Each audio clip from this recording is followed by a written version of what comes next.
When Amraphel king of Shinar, Arioch king of Elasa, Kedorlaomer king of Elam, and Tidal king of Goyim made war on Bera king of Sodom, Bershah king of Gomorrah, Shurnab king of Admah, Shemeber king of Zeboim, and the king of Bela, that is, Zor.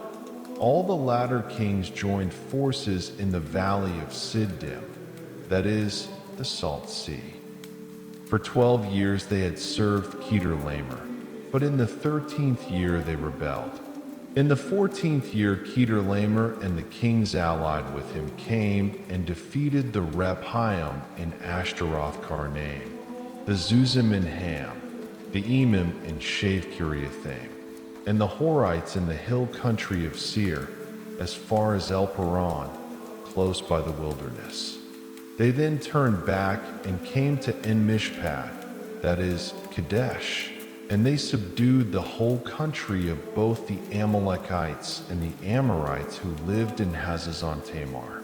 Thereupon the king of Sodom, the king of Gomorrah, the king of Admah, the king of Zeboim, and the king of Bela, that is, Zor, marched out, and in the valley of Siddim they went into battle against them, against Kedorlaomer king of Elam, Tidal king of Goyim, Amraphel king of Shinar, and Arioch king of Elasa, for kings against 5.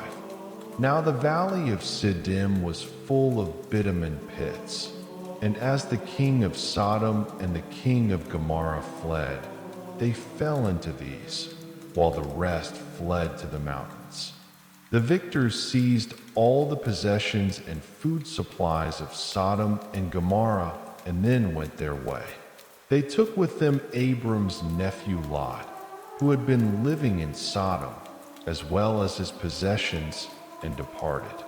A survivor came and brought the news to Abram the Hebrew, who was camping at the oak of Mamre the Amorite, a kinsman of Eshcol and Aner. These were allies of Abram. When Abram heard that his kinsman had been captured, he mustered 318 of his retainers, born in his house, and went in pursuit as far as Dan. He and his servants deployed against them at night, defeated them, and pursued them as far as Hobah, which is north of Damascus. He recovered all the possessions. He also recovered his kinsman Lot and his possessions, along with the women and the other people. When Abram returned from his defeat of Kedorlaomer and the kings who were allied with him, the king of Sodom went out to greet him in the valley of Shave, that is, the king's valley. Melchizedek, king of Salem, brought out bread and wine. He was a priest of God Most High. He blessed Abram with these words: "Blessed be Abram by God Most High, the creator of heaven and earth, and blessed be God Most High, who delivered your foes into your hand." Then Abram gave him 1/10 of everything. The king of Sodom said to Abram, "Give me the captives, the goods you may keep."